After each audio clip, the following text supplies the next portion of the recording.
She stared at the ceiling and wondered how the hell she'd managed to get herself into this mess, and how the hell she was going to get out of it. She was sure George would take one look at her and immediately realize what she'd done. God, what a mess.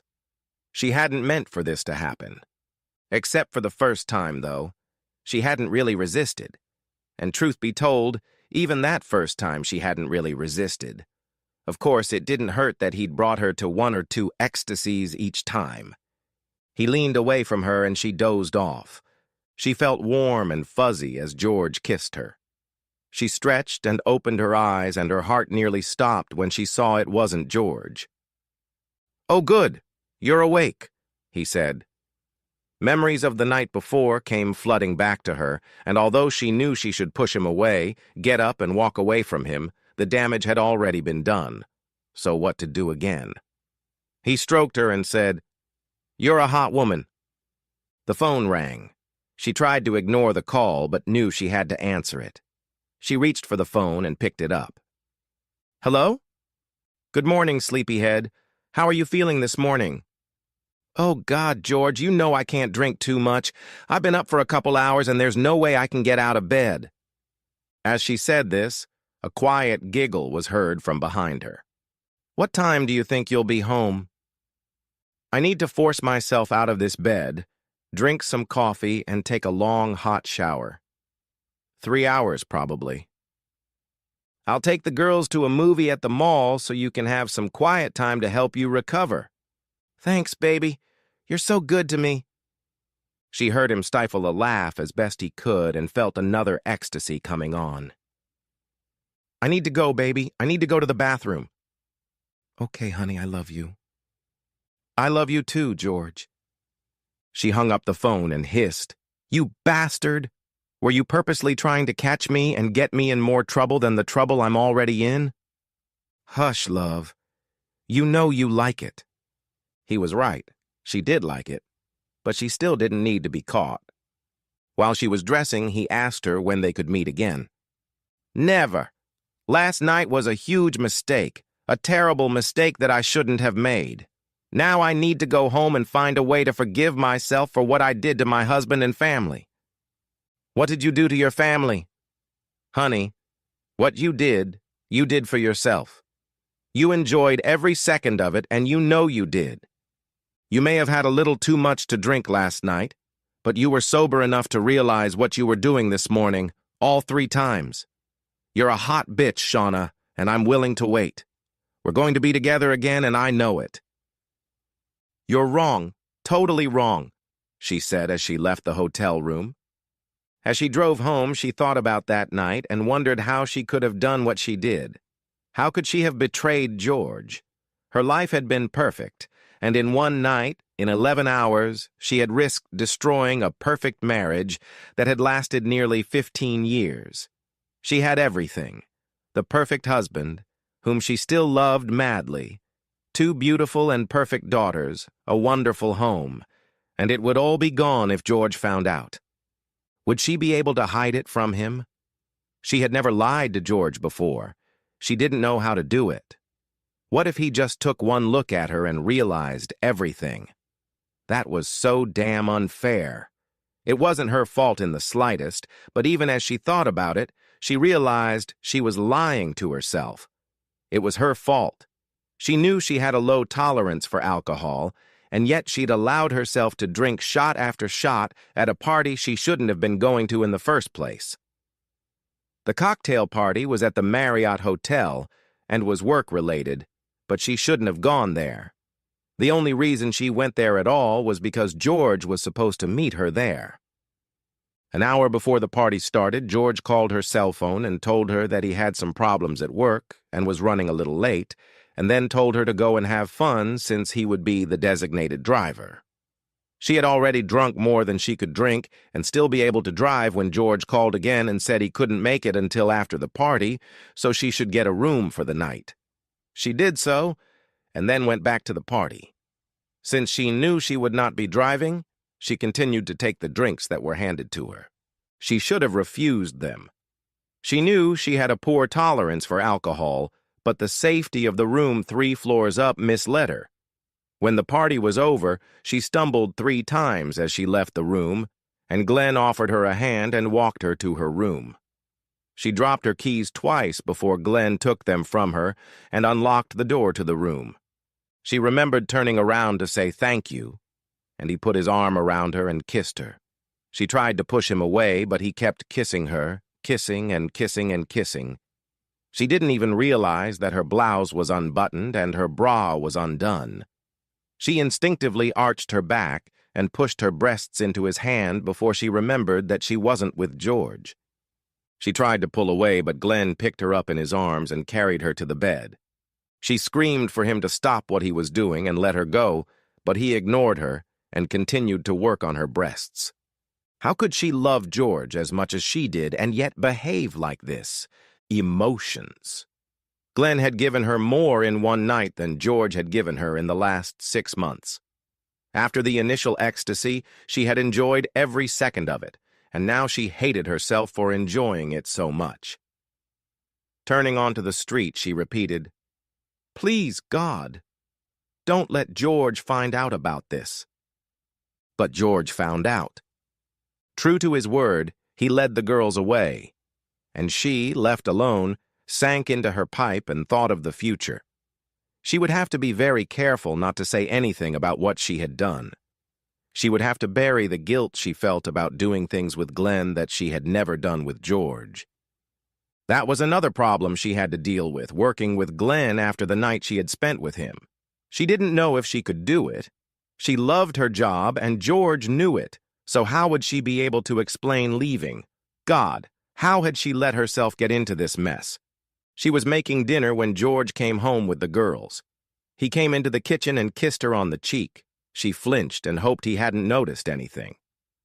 During dinner, she was quiet and just listened to Sarah and Julie talk about how they spent the day at the mall with their father. After dinner, the girls wanted to watch a DVD of Happy Feet that they had bought at the mall. She sat quietly throughout the movie and several times noticed George looking at her with an expression on his face that she couldn't read. Did he sense something? Could he be guessing? She was the first to get into bed and pretended to be asleep when George climbed into bed with her. He would want to make love, and she didn't want that. She kept thinking about Glenn and how he had totally used her, and she felt too unclean to let George touch her. In the morning, she got up before George. She had to because he sometimes liked to start the morning with quick sex, and breakfast was ready when George and the girls got up. She would clean up after her breakfast and then do the laundry and housekeeping. She avoided George as much as possible. Every time she looked at him, she remembered what she had let Glenn do to her, and the guilt overwhelmed her. So to keep the guilt from overwhelming her, she avoided her husband. George was no fool and saw through her behavior. It was over when it was time to go to bed. George was sitting on the bed when she came into the bedroom and said, "What happened Friday night, Shauna?" Not, "What happened, Shauna?" "Something seems to be bothering you," or, "What's going on, honey? You don't seem like your old self." If it had been either of those two, she might have been able to come up with some little excuse, but "What happened Friday night?" pierced through her, and the guilt made her spill everything. She wasn't hiding anything. She told George everything, trying to cleanse herself of the guilt she was carrying around. George sat stunned, listening to her, and there was a sepulchral silence for a few moments before George spoke. "How could you? How could you do this to me? How could you let yourself ruin our marriage? How could you throw everything away?" "It wasn't my fault, George. He took advantage of my condition. You know what I'm like when I drink, and you were the one who told me to go out and party because you were going to be the designated driver." "And were you still bombed the next morning, Shauna?" "You should have been there, George. If you'd been there like you were supposed to be, it wouldn't have happened." "So now it's my fault? I didn't spread your legs and keep them open so he could finger you. Why didn't you get up and leave the room after the first time? When he fell asleep, why didn't you get up and leave? Why did you keep doing it in the morning?" George got off the bed, grabbed a pillow, and started to leave the room. "Where are you going?" "To the spare bedroom. I just don't want to be around you right now. Please don't go, George. Stay with me. I love you, George. You know I do. It was a mistake, George. I didn't mean to do it. Yes, you wanted to do it, Shauna. You may not have wanted to do it originally, but you wanted to do what you did the next morning. He left the room and she collapsed and sobbed, falling into an exhausted sleep. The next morning she got up, called in sick to work, made coffee, sat down at the kitchen table and waited for George to come down. Half an hour later, when he still hadn't shown up, she got up, went up to the spare bedroom and knocked. Receiving no answer, she opened the door and saw that George was not in the room. She looked and saw that his car was gone and burst into tears again. She had spent a bad day waiting for George to come home. They needed to talk. George needed to realize that it was just one mistake and it wouldn't happen again. She needed to make sure he knew that she loved him, that she enjoyed being married to him, and that she would do anything to make it up to him. She didn't want that to happen. God knows she didn't want it to happen. Yes, she had foolishly let it go on, but the damage had already been done, and she knew George would never know about it. So what was the point? She hadn't counted on the guilt she would carry around. That guilt that made her confess. Shouldn't that confession be something to treasure? She told George what had happened. She didn't have to do that. She could have lied and made up a plausible story about why she seemed so distracted, but she didn't lie. She told him everything as it was. Sarah and Julie came home from school, and she helped them with their homework until it was time for dinner. Dinner passed in silence, and she only managed to talk to George after the girls had gone to bed. Only it wasn't they who talked, it was George. I haven't thought about anything all day except what you told me last night, and the more I thought about it, the angrier I got, and the more disgusted I felt for you. Why in God's name did you have to tell me all that? If you had just told me about the first time and let me believe it was the only time, I might have been able to handle it, but you spent all night and most of the next morning doing whatever he wanted, and I can't handle it. I made a tough decision. I've decided not to kick you out for your cheating, and I've decided that I'm not going to move out either. For the girls' sake, we're going to pretend there are no problems. We'll give them as stable a life as we can. I will move into the spare bedroom, and we will tell the girls that my loud snoring is keeping you awake at night, and that's why I live in the other bedroom. You don't have to agree to this, of course. You can, if you want to, pack up and leave. But if you decide to do just that, we'll have to tell Sarah and Julie why you're leaving. It's up to you. He got up and began moving all his belongings into the other bedroom, leaving her to ponder his words. Moving wasn't an option. Moving would alienate her from George, and she didn't want that. Perhaps, as he'd said, he wouldn't be able to get over what she'd done. But that was now. She loved him, and she knew deep down that he knew she loved him, and she knew, just knew, that as long as they stayed together, she would eventually win him back. No, she wasn't leaving. She was staying put. She would get her perfect life back. It might take a little time, but she would get it back. Months went by. Months in which she and George were polite to each other and kept up appearances for Sarah and Julie. They were also months during which George was absolutely inflexible. Months during which the complete lack of sexual activity weighed on her. She was horny as hell, and the situation was not improved in the slightest by her daily meetings with Glenn at the office. She had to see him. It was unavoidable. Given her current situation, she couldn't afford to quit and look for another job. She needed to keep the one she had in case things with George got even worse. Glenn, of course, continued to pursue her, asking if she would be willing to do it again, saying things like, "I'm free tonight. Would you be free?" One day he leaned over to her as she sat at her desk and whispered, "You want it, Shauna, you know you do. Come on, honey, let's meet tonight." She yelled at him, "Leave me alone!" So loud that half the people in the office turned to look at them.